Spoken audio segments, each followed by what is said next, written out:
Welcome to our channel. Today we how to activate build a web app with Bubble, complete guide step by step clearly. To activate and start building a web app with Bubble, first, navigate to the Bubble website. Once on the homepage, click on the Get Started for Free button. You will be prompted to create an account. Fill in your email address and choose a password. After entering your details, click on the Sign Up button. You will receive a verification email to confirm your account. Open the email and click on the verification link provided. Once verified, return to the Bubble homepage and log in.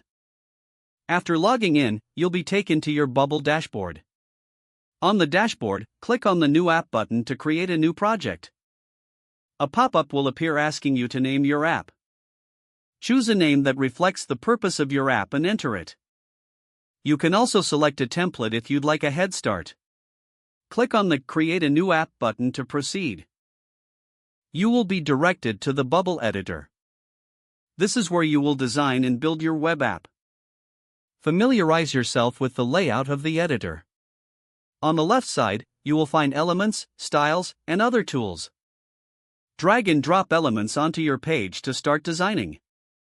You can modify properties of each element in the property editor on the right. To add functionality, click on the Workflows tab.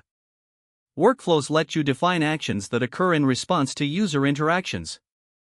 Start by clicking on the Click Here to add an event button. Choose the event type that suits your need, like when a button is clicked. Then, define the actions you want to happen as a result of that event. Save your changes frequently by clicking the Save button in the top right.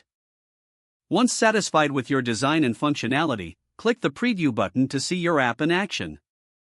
This opens a new tab showing how your app looks and functions for users. Don't forget to like this video and subscribe to our channel for more step-by-step tech guides.